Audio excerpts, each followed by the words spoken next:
Përshëndetje të gjithëve. Sot në episodin e Podcast Akademia kemi kënaqësinë të mirpresim akademiken Aurela Anastasi, një herësh kryetare e Komisionit të Shkencave Juridike dhe Sociale pranë Akademisë së Shkencave të Shqipërisë. Profesoresha është gjithashtu një zë i rëndësishëm për promovimin e barazisë gjinore dhe kërkimit shkencor në Shqipëri.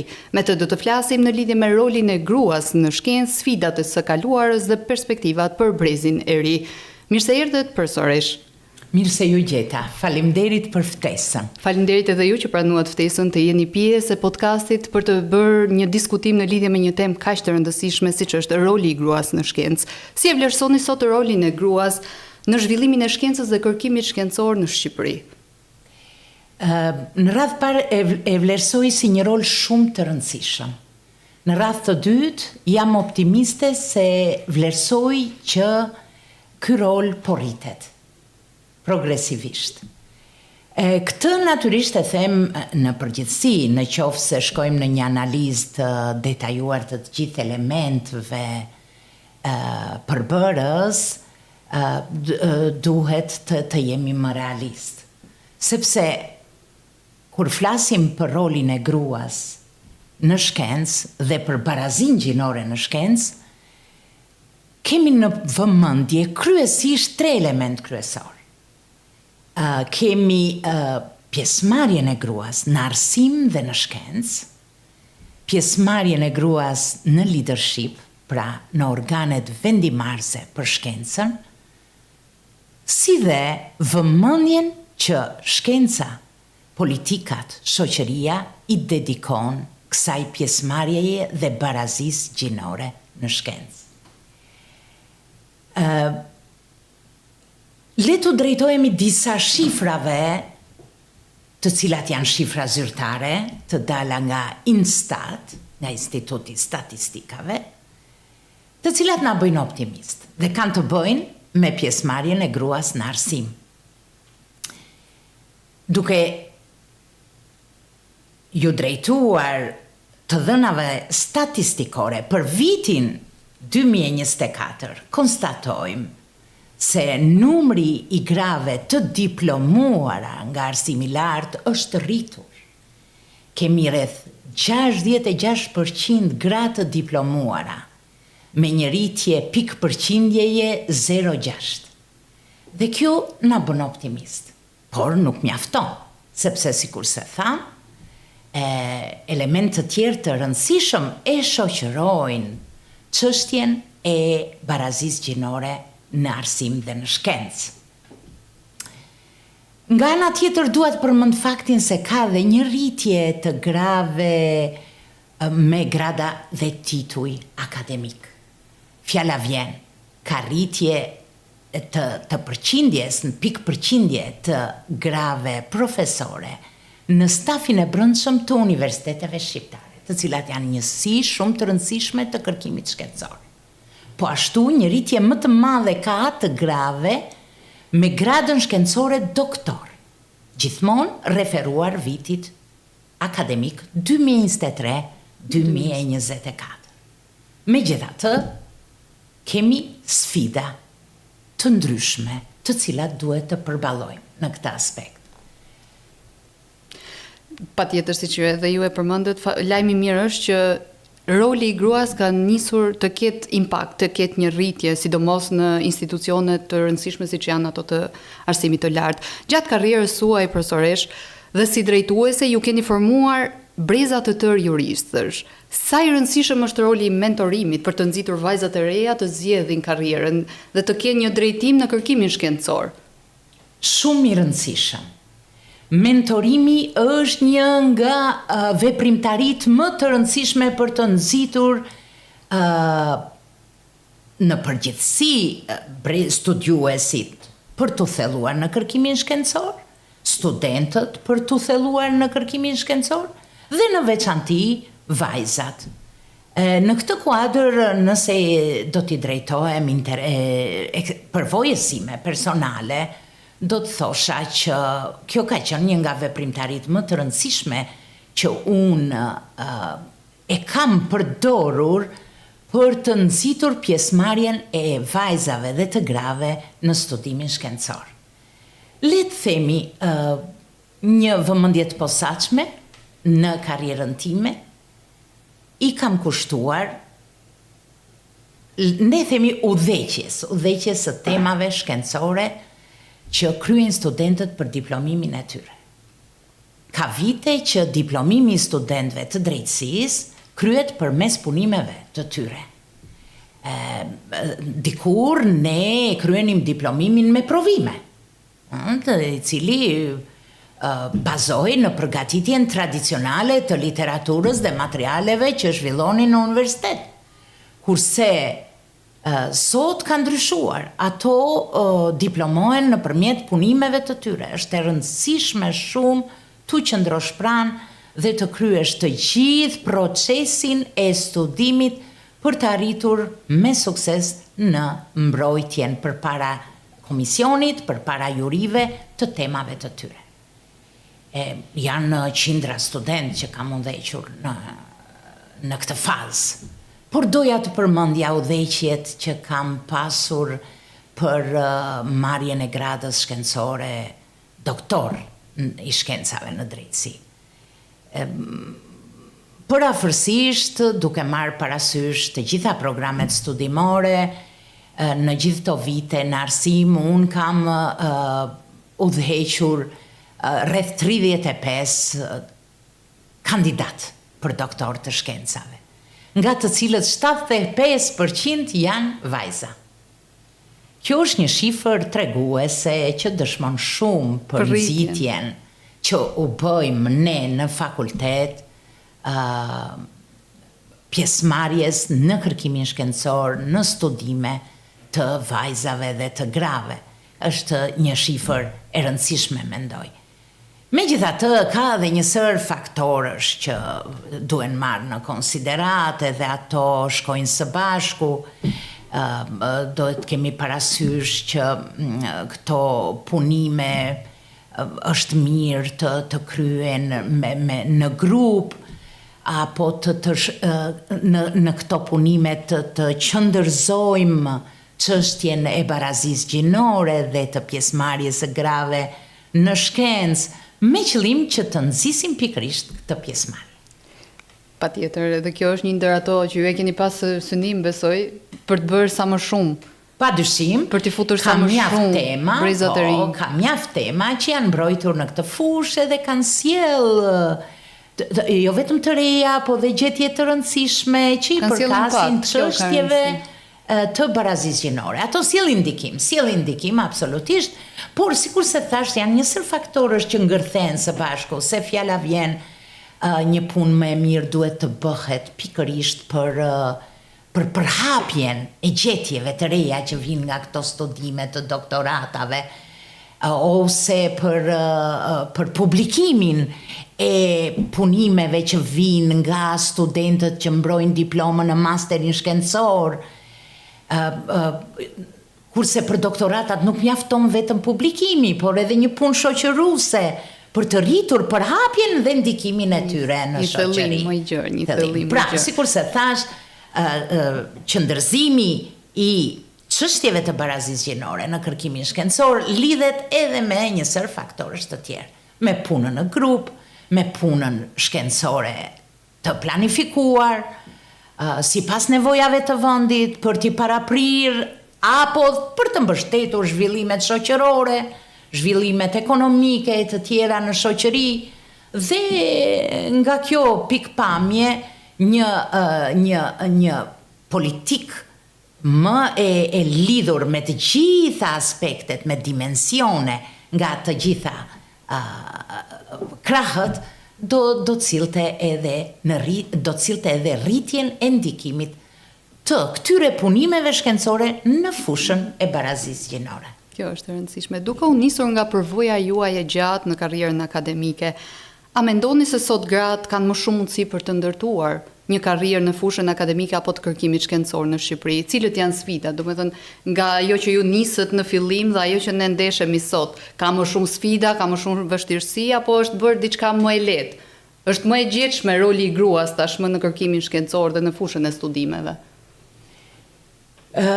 Duke krahasuar me përvojën nga ku unë nisa këtë rrugtim, natyrisht unë mendoj që ka shumë mundësi.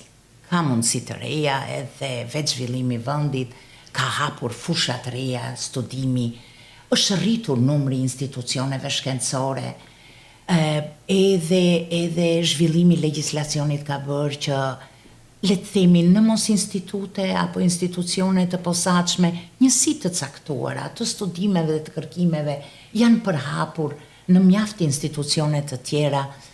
Është rritur diversiteti për cilën ndikon edhe parimi i barazisë gjinore, edhe respektimi këtij parimi apo qëndërzimi si prioritet në çështjet e veprimtarisë institucionale i parimit të barazisë gjinore. Të gjitha ndikojnë. Për më tepër ekonomia ka njohur zhvillime të reja dhe fushat e reja krijojnë mundësi më të gjëra për pjesëmarrje në kërkimin shkencor.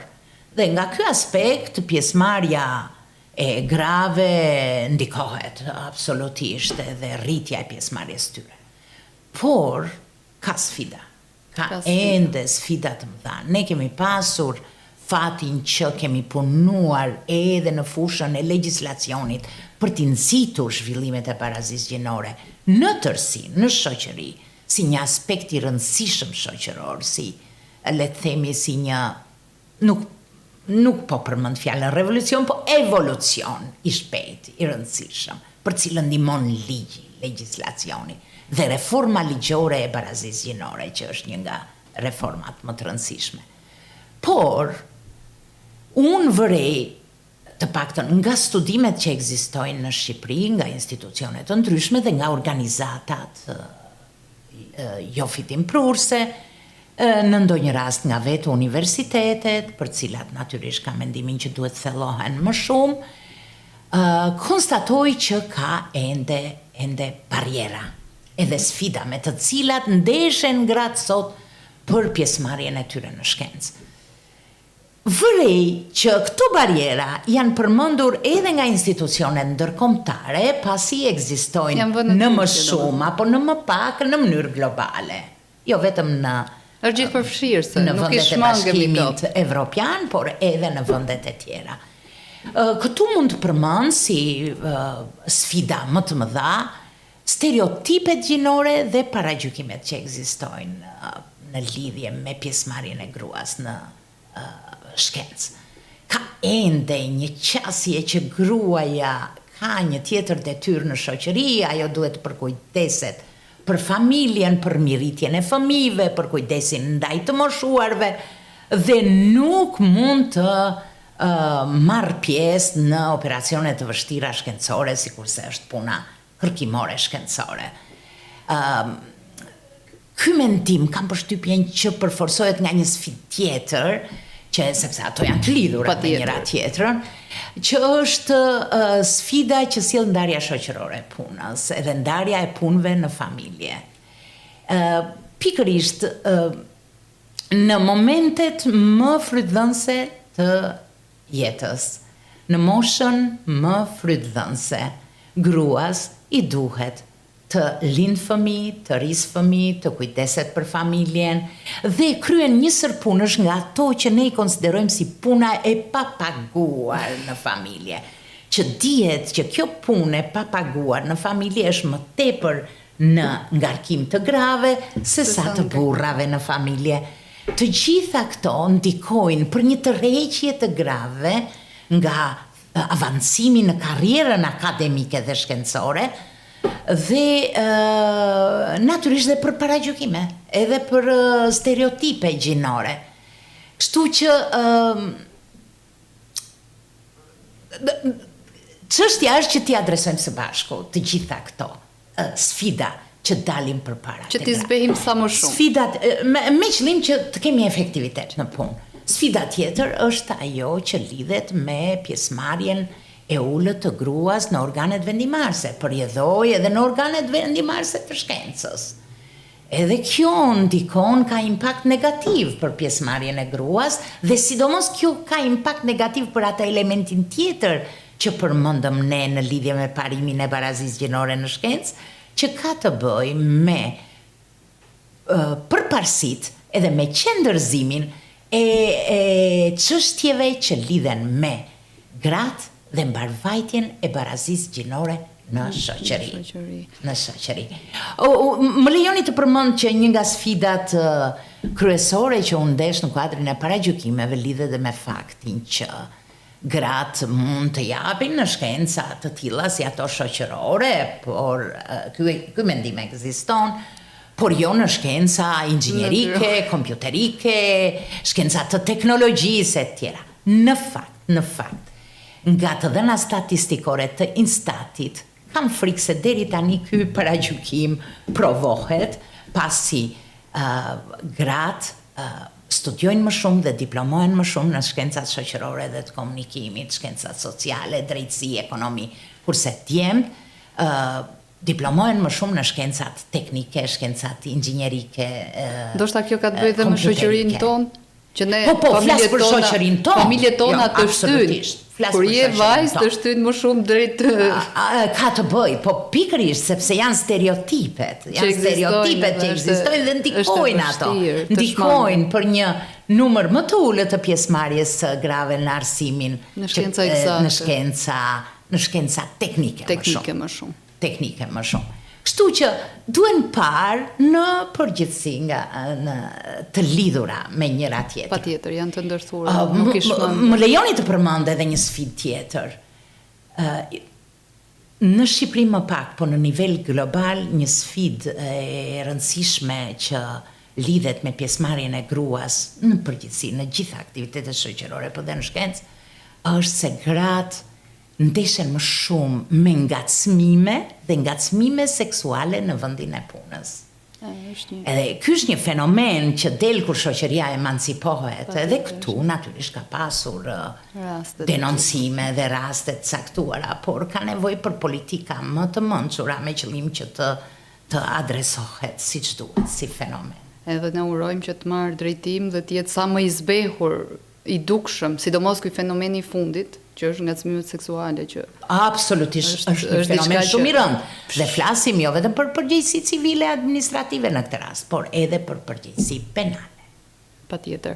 Duke u ndalur pak te roli që ka Akademia e Shkencave në zhvillimin e kërkimit shkencor në vendin tonë, në cilat drejtime mendoni se mund të jap më shumë kontribut, veçanërisht për studiuesit e reja, që të jetë një mbështetje më e madhe për fushën e kërkimit shkencor në drejtim të hapur për gratë, që ato të gjenë më shumë vend.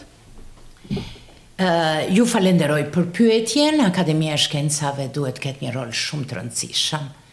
Ajo ka një fillim të mirë të punës, në qoftë se vërejmë bazën ligjore, ka një bazë ligjore e cila është mjaft nxitëse për pjesëmarrjen e grave në shkencë, pasi edhe ligji për Akademinë e Shkencave, edhe statuti i Akademisë së Shkencave, edhe ligji i ri për kërkimin shkencor në Shqipëri kanë afirmuar parimin e barazisë gjinore si një nga parimet bazë.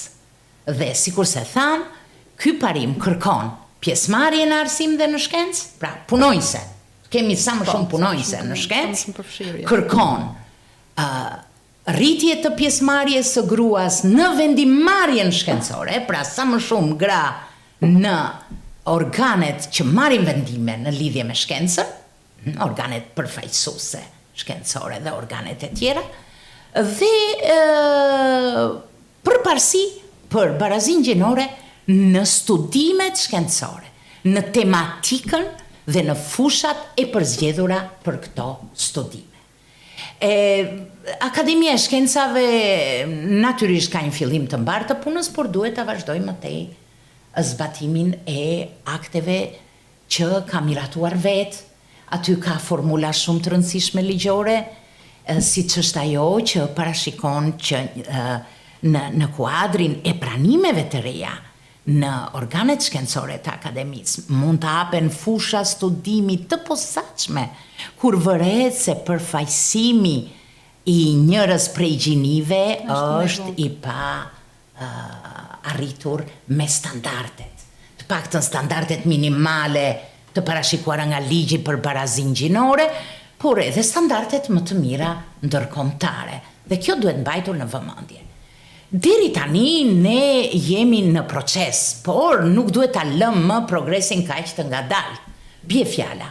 Unë duhet përmend këtu akademiken e nderuar Andromaçi Gjergji, e cila është akademike parë në Shqipëri, e pranuar në Akademinë e Shkenca në vitin 1999, mëtej në 2008 me reformën në Akademinë e Shkencave kemi një rritje të përfaqësimit të grave në organet përfaqësuese të Akademisë së Shkencave dhe aktualisht kemi ardhur në një përfaqësim 13% në organin më të lartë, që është Asambleja e Akademisë së Shkencave.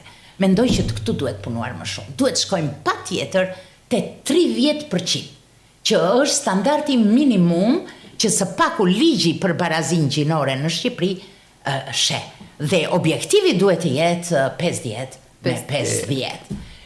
Duhet përmend një punë të mirë që është bërë në lidhje me komisionet e Akademisë së Shkencave, sepse komisionet kanë diçka, janë hallkalitse midis Akademisë së Shkencave dhe shkencëtarëve të tjerë të cilët janë jashtë Akademisë së Shkencave, nuk janë antar, apo nuk janë punonjës, nuk janë përfaqësues në institucionet e Akademisë Shkencave. Dhe këtu e kemi kaluar standardin ligjor, jemi tek 30.8%. Keni përmbusur. Absolutisht. Por, më lejoni të përmend si shembull mjaft pozitiv Komisionin Biologji, Bujqësi, Veterinari, të cilët kanë një pjesëmarrje në favor të grave, mbi 50% gra. Komisionin Gjuletërsi, gjithashtu afër 50% gra, por kemi një pjesëmarrje të ulët çuditërisht në arkeologji dhe histori. Pjesëmarrje shumë e ulët e grave, dhe mendoj që këto komisione, apo kryesia e Akademisë së Shkencave duhet të vendosë disa objektiva, të zbatoj statutin e Akademisë dhe në pranimet e reja më të afërta që duhet të kryej, të mbaj pikërisht në vëmendje hapjen e fushave për gratë, sepse kanë pjesëmarrje të ulët. Po, sidoqoftë, unë duhet përmend faktin që Akademia e Shkencave ka sjellë në vëmendje këtë çështje, e ka sankcionuar natyrisht, e ka propozuar në ligjin për Akademinë e Shkencave të Shqipërisë dhe e ka sankcionuar me formulë mjaft efikase për mendimin tim në statutin e saj të Akademisë së Shkencave. Duke i dhënë prioritet, patjetër. Duke i dhënë prioritet. Patjetër. Nga përvoja juaj në jetën universitare dhe në bashkëpunime të ndryshme që ju keni pas me institucione ndërkombëtare, cilat praktika mendoni se duhet të adoptojë vendi ynë për të fuqizuar më tej rolin e gruas në shkencë? Këto natyrisht lidhen me problematikat e evidentuara edhe me sfidat. Unë mendoj që ka nevojë për punimin e një politike dhe masave pozitive, efikase për të rritur pjesëmarrjen e grave në shkencë. Siç e shikojmë, ne bazën e kemi. Pse? Kemi 66% të diplomuara në universitete. Që është një shifër goxha e Ju referuam të vitit 2024, por në raport me 2023-shin janë rritur 0.6 pikë%.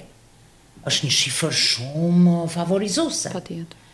Gjithçështja është që si të përdorësh politika që gjithë këtë bazë të mirë që ke krijuar, ta integrosh në vendimmarrje, në leadership, edhe në rritjen e studimeve në fushën e barazisë gjinore në shkencë, apo në fusha që lidhen me barazinë gjinore, edhe në formën e kryqësimit, cross-cutting, që themine. Në këtë kuadër unë do shikoja një çik përvojat edhe të institucioneve ndërkombëtare. Mos harrojmë që kemi përpunime të politikave dhe raporteve shumë të rëndësishme në nivelin e Organizatës Kombeve të Bashkuara, nivelin e organizatave pranë kësaj organizate, UNESCO, bën një punë shumë të mirë. Vetë Akademia e Shkencave është pjesë e Këshillit Ndërkombëtar të Shkencës, që bën një punë shumë të mirë për zbatimin e detyrave që lë OKB-ja. Kështu që në këtë kuadër, le të ndjekim zhvillimet e tyre për të parë se si mund të punojmë. Po ashtu, do të rekomandoja Akademitë e Shkencave që kanë ndërmarrë masa shumë serioze për këtë, siç është Leopoldina, Akademia e Shkencave e Gjermanisë, Akademia e Shkencave e Francës e tjera. Dhe në këtë kuadër unë përzgjedh të them që nëse duam të rrisim pjesëmarrjen e grave në lidershipin shkencor tashmë, në organet vendimarrëse të shkencës, ne përpos faktit që duhet i zbatojmë më mirë formulat që veti kemi shkruar në aktet tona të brendshme, siç është statuti i akademisë. Duhet marrim masa dhe politika të tilla që t'i ndihmojmë dhe t'i mbështesim gratë. Do të jemi më këmbgulës. Më këmbgulës. Njëherë, në radhë parë, këto organizata, përfshirë dhe Akademinë Gjermane të Shkencave, kanë arritur në konkluzionin e padiskutueshëm që një drejtim hierarkik i fortë nuk e ndihmon pjesëmarrjen në shkencë të grave. Pse? Sepse drejtimi hierarkik i fortë me shumë hallka hierarkike, duke qenë se është dominuar deri tani nga burrat, do të ndikojë në rritjen e pjesëmarrjes së tyre. Patjetër. Kështu që më duket me shumë interes të përdoret ajo që Akademia e Shkencave e Gjermanisë thotë, le të themi drejtimi shesht, jo drejtimi hierarkik. Me një pjesëmarrje të drejtë për drejtë edhe një komunikim të drejtë për drejtë të organeve drejtuese dhe shumë transparencë. Këto janë dy aspekte shumë të rëndësishme. Që japin më shumë. Që japin më shumë mundësi, japin hapësirë. Sepse ju e shikoni dhe intervalin, nga 99 deri tani, kemi arritë te 13%. Ne na duhet një hop. Akoma më shumë. Një hop më i madh. Edhe në këtë aspekt, pikërisht, Kryesia e Akademisë së Shkencave mund të përpunojë masa të tilla. Aspektet të tjera kanë të bëjnë me mbështetjen e grave, pikërisht në atë fazën kur ato ndërtojnë familje dhe rrisin fëmijë, dhe u duhet dhënë më shumë mbështetje në këtë kuadër. Kjo është shumë e rëndësishme. Ajo që vëmë re ne është mbarojnë doktoratën, se dhe arsimi doktoral është shumë i rëndësishëm. Dhe gratë të rriqen sepse krijojnë familje dhe mënyra si është ndërtuar deri tani shoqëria i ngarkon më shumë ato me punë shtëpie. Përjedhoj ato kërkojnë një mbështetje në këtë kuadër. Mendoj që këtu mund të shikohen edhe nga, nuk janë masa që duhet merren vetëm nga akademia jonë, por nga në përgjithësi, nga politikat shtetërore, edhe politikat që duhet të ndërmarrë qeveria shqiptare në kuadër zbatimit të ligjit për barazinë gjinore. Një mas tjetër shumë e rëndësishme do të ishte mbështetja financiare e grave për të kryer studime në fusha të ndryshme, por edhe në fushën e barazisë gjinore. Le t'i drejtojmë masës që ka marrë Akademia Leopoldina. Ajo ka rekomanduar të paktën, ka rekomanduar në raportin e saj që të mos ketë mbështetje financiare për grupe, ekipe të kërkimit shkencor që kërkojnë projekte dhe nuk kanë në përbërje të tyre gra. Këtë duhet ta ndjekim edhe ne. Po, e kanë vënë si kusht. Këtë duhet ta ndjekim dhe ne.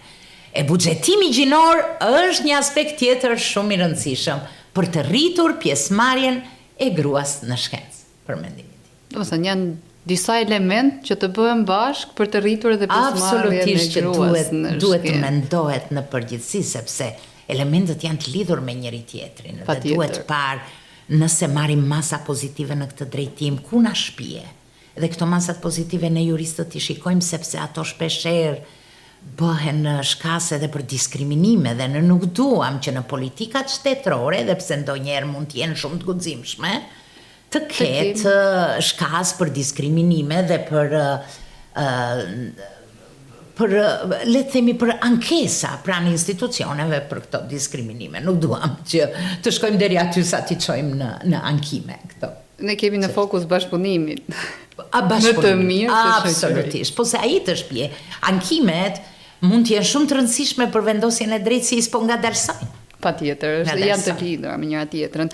Dhe së fundmi, por jo nga rëndësia, Cili do ishte mesazhi juaj për vajzat e reja të cilat duan të nisin një karrierë në shkencë?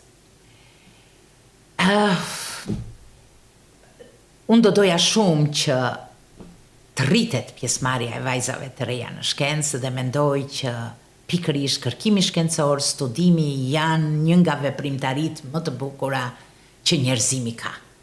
Edhe do doja shumë të nxisja vajzat të përfshiheshin në këto studime, të thelloheshin, edhe ta gjejnë pikërisht aty frymëzimin e jetës edhe punën e tyre. Po, në mënyrë të përmbledhur, unë do t'jepja këtë mesazh. Punë, studim, këmbgulje, punë në grup. Mos të ndalen. Të arrin deri në synimet e tyre për të evidentuar, për të dalë në fushën e shkencës si emra të njohur. Profesore, shumë faleminderit, ishte një bisedë shumë e këndshme për të gjithë përvojën tuaj që ndat me ne dhe të gjithë shifra që ju na dhat duke bërë një pasqyrim më të qartë për rolin e gruas në vendin tonë sot në kërkimin shkencor. Kontributi juaj dëshmon se përfshirja e gruas në shkencë është një vlerë e shtuar dhe shumë e rëndësishme për zhvillimin tonë shoqëror, dhe jo vetëm atë shkencor. Ju falenderojmë të gjithëve dhe ju që na ndoqët. Për më tepër, për të ndjekur episodet e mëparshme të podcast Akademia, ju ftojmë të klikoni në YouTube-in e Akademia e Shkencave të Shqipërisë. Faleminderit. Faleminderit juve.